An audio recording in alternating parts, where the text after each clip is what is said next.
Naka-video eh? Oo, naka-video. Ayan po, sa lahat po ng mga ito po, nahuli ko po, dalawang cobra po.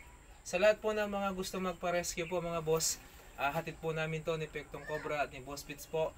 Una po sa lahat, gusto po namin ang aming hangarin ay makatulong po sa ganitong pamamaraan. Kaya po kayo, kapag may na-encounter po kayo mga ahas sa inyong pong mga bahay, tulad po nito mga cobra, mas maaari po kung mas maganda po, itawagan nyo po kami sa aming Facebook page po, ang Boss Fitz Vlog po. At meron rin po kami YouTube channel po, ang Boss Fitz TV. Kung maaari lamang po, pag-subscribe na rin po at pag-follow po sa aming page po at ang aming YouTube channel po, ang Boss Fitz TV at ang Pektong Cobra. Hanggat po namin makatulong sa ganitong pamamaraan, mag-message lamang po kayo at kami po ay darating. Yun lamang po, maraming salamat po at pag-follow na rin po at pag-subscribe ang aming YouTube channel. Siyempre po, pag-ipindot na rin po ang bell button sa YouTube namin para updated po kayo sa mga susunod at mga bago ng video. See you! Bye bye! Thank you!